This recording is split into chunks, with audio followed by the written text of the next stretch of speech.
The first rule of Fight Club is not to talk about Fight Club. I know, but that's what this video is about. And today we're going to look at detailed Easter eggs you missed in Fight Club. But first, see an ad from our sponsors. If you suffer or are afraid of ever developing cancer, I know you keep wondering, what will become of me? Will I be alive tomorrow? Will the pharmaceutical industry be able to create a solution to my problem? One thing I assure you, this industry is not worried at all about you. Think with me, why do you think technology involves, the sciences involved, medicine itself involves? And we still don't have a solution to this old problem, fortunately along with my team. We have gathered more than 100 definitive forms to beat cancer, some of them 10,000 times more effective than the conventional way. Do you want access to this list? Then click on the link and come find out. The link will be fixed in the comment. Before starting the film, the DVD versions carried the classic FBI copyright notice. After that, there's another warning written by Tyler Durden, Brad Pitt's character, and it basically tells a little bit about the film. However, since most people skip this type of warning, this is a detail that may have gone completely unnoticed. I'm going to talk about Tyler. Before we're even introduced to him, we get to see the character 6 times in the movie. Most of them are through flashes of few frames inserted in some scenes. They're like Jekyll ads. They show up pretty quick. You've probably noticed some of them. But let's see if you've seen them all. We first see him in the photocopier scene. Then when the doctor tells the narrator to see the suffering of men with testicular cancer. After that, at the meeting of men with testicular cancer. The 4th time is when he looks at Marla after one of the meetings. The 5th appearance is pretty obvious. Occurs when Tyler passes in the opposite direction at the airport. And the last one when the narrator watches TV in a hotel. Tyler is right here in the corner, dressed as a waiter. Have you noticed all of them? A detail that became famous is the appearance of Starbucks cups. This is because the narrator, a character played by Edward Norton, suffers from insomnia. Starting to attend self-help groups to get to sleep, which fits very well with having a Starbucks cup in practically every scene in the movie. But not just Starbucks, you can also see coffee makers and coffee everywhere. Some of the fake names used by the narrator in self-help groups are taken from great movie classics. Among them, Cornelius from Planet of the Apes, 1968. Hubert, role played by Robert De Niro in The King of Comedy, 1983. And Travis, a character also played by De Niro in Tax Driver of 76. If you know the violent plot of the films that De Niro starred in, you can imagine how much the narrator's actions inspired. Also, his alter ego, Tyler Durden, and the narrator himself talk about space monkeys. Like the first monkey shot into space. Trapped inside this clockwork of space monkeys. Which further ties the reference to Cornelius from Planet of the Apes. Later on, when the narrator looks for a new help group in the newspaper. There's a little Easter egg or spoiler right here. Don't fight alone. If you're familiar with the plot twist of this movie, you must remember that the narrator fights alone at times. Of course, that's a common phrase. But remember, everything in a movie is thought out to the smallest detail. Especially on this one. The breath visible in the cave scene is the same breath used by Leonardo DiCaprio in the '97 movie Titanic, which was reused to save money on special effects. Near the beginning of the film, a poster of the band 311 can be seen in the pawn shop, behind the narrator's head, in the scene where he accompanies Marla. Besides the name of a band, 311 is also the article number of indecent exposure. Perhaps referring to the fact that Tyler inserts frames of naked people during movie screenings at the cinema. The narrator lives a materialistic life, and says that, If I saw something clever, like a little coffee table in the shape of a yin-yang, I had to have it. a little to the face, I know. But look through the rubble after the explosion of the narrator's apartment. And the table will be there, with a Starbucks cup right next to it, of course. The narrator takes an interest in Marla, and they exchange a phone number. Pay attention to her number, 5,550,134. This is one of the most popular phone numbers in cinema, being the same number as a mental institution from an episode of Millennium, 1996. In addition to being the same as Ted's number in Amnesia, which was released a year later, in 2000. Also appearing in several other productions. When Edward Norton goes to call Tyler, he takes a look at his business card, where there's a really cool detail, and it's definitely not by chance. Paper Street, Tyler's home address. It's actually a cartography term for a street that only exists in the project but not in real life. Something like an imaginary street. A lot of this movie is imaginary. Still in the phone booth, as Tyler Durden calls the narrator back, the camera slowly zooms in on the phone. On the left, a notice can be seen saying, "No incoming calls." Which obviously means this phone doesn't receive calls. And this is another spoiler that the film itself gives about its ending, since Tyler could never have called the narrator because the two are the same person. This brown car that we see during the first fight between Tyler and the narrator is the same one that was used in the movie Vidas de Jago, from 1997, where Michael Douglas hides to enter the company headquarters CRS. David Fincher, who directed both Club da Luta and Vidas de Jago, said that the car even had a CRS sticker on the windshield, but it is not possible to see it in Fight Club. Edward Norton's room has a magazine with actress Drew Barrymore on the cover. She starred alongside Norton in the movie Everyone Says I Love You. They are friends in real life, so this magazine is not the fluke either. And you will see later that the film carries some Easter eggs to films that the protagonists participated in. The famous rule. The first rule of Fight Club is, you do not talk about Fight Club. It works both for the film's plot and during the premiere, to remind any critic who is going to write about the film not to spoil the plot twist with spoilers. Something that really happened when presenter Rose O'Donnell revealed the plot of the film on national television to millions of Americans, asking them not to go to the theaters to watch it.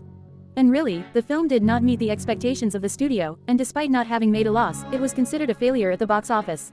But today, more than 21 years after its premiere, the film is considered a classic and is at the top of many people's list of best films.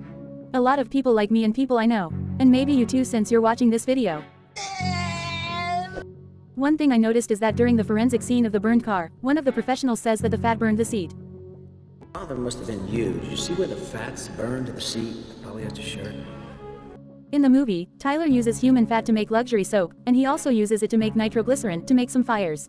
Now, could the idea of using fat have come from there? I don't know whether to say. Also, this car is a 1990 Lincoln tow car. Later, Tyler said that if he was going to fight a historical character, he would want it to be with Abraham Lincoln. Any historical figure. I'd fight Gandhi. How about you? Lincoln. Lincoln? It seems like it's all connected somehow. In the office, the narrator sends poems to a large email list. The names on the list are not random, but from members of the film's production. When Tyler goes to Marla's apartment, she refers to herself as infectious human waste. Infectious human waste! To the guys, the emergency service. Later on, in the scene where Tyler and the narrator go to the liposuction clinic to collect human fat to make soap, they hide behind a dumpster, which has human fat, and it says infections waste, that is, there is infectious human waste. Already in the scene where Tyler is giving an inspirational speech to the Fight Club members, he says, We've all been raised on television to believe that one day we'd all be millionaires and movie gods and rock stars, but we won't. As soon as he mentions rock stars, he looks specifically at Angel Face, who is played by Jared Leto, founder of the rock band 30 Seconds to Mars. When Lou sees the Fight Club members in the basement of his bar, he punches Tyler in the stomach. As soon as Tyler is hit, you can see the narrator double over a little bit, as if he felt the pain too. A little later, Lou kicks Tyler in the head, and in the background we see the narrator's head feel the impact, indicating that the two are the same person. When the narrator is beating himself up in his boss's office, and throws himself against a bookshelf, the only visible book title on the shelf is Anger Kills. Which, in addition to a very suggestive title, is a book that teaches you to control anger and hostility to have a calmer life. Totally the opposite of what the narrator is going for. The narrator also says that for some reason he thought about the first fight with Tyler. For some reason I thought of my first fight with Tyler. The reporter we see on TV is Lauren Sanchez, a real reporter, who recently gained worldwide prominence for being the lover of Jeff Bezos. The fire she shows has a happy face, the same face we see at the beginning of the film, next to the phone. And we see it even earlier, during a meeting of men with testicular cancer, in the mark of tears left on the Bobby shirt. The guy who brings the limo also gives another hint of what's going on, as he talks to Tyler looking directly at the narrator. Besides, they go through the same door. And after the accident it is the narrator who is sitting in the driver's seat.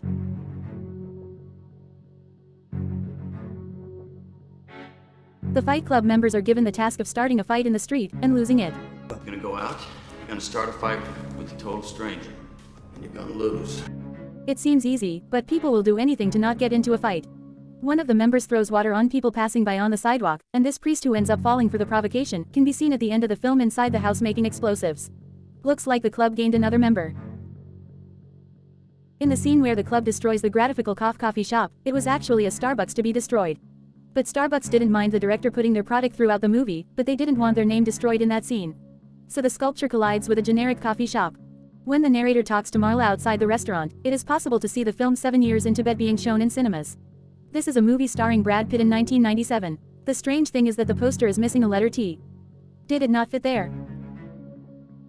A little later we see in the background a cinema showing the movie The People vs. Larry Flynt, which starred Edward Norton, our narrator, in 1996. And it is of course, an Easter egg could not be missing from a Helena Bonham Carter film, to close the reference to the three main characters. And it's right next door, Wings of the Dove became known as Aces do Amor, a film that premiered in 1997. It's no surprise for nobody that at the end of the film we see a flash of a male organ. Something that Tyler introduced into films while working in film. There are some details that may have gone unnoticed, which indicate that Tyler and the narrator are the same person. Among them, when Marla goes to Tyler's house for the first time, the narrator claims that the house is his, not Tyler's. This is my house. What are you doing in my house? When Tyler shows up at Marla's apartment, she recognizes him right away, even though she's never seen him before. The narrator walks through his house while Tyler and Marla do adult things upstairs. When the detective calls and the narrator answers the phone, the moaning sounds stop instantly. Hello? Yes, this is Detective Stern. Of course there are details like that sprinkled throughout the movie. Often very subtle, like this graffiti written by myself several times. And for you who stayed until the end of the video, here is an extra error that probably no one noticed. In the parking lot scene, in which the narrator is fighting himself, when he throws himself down the stairs, you can clearly see the stunt double.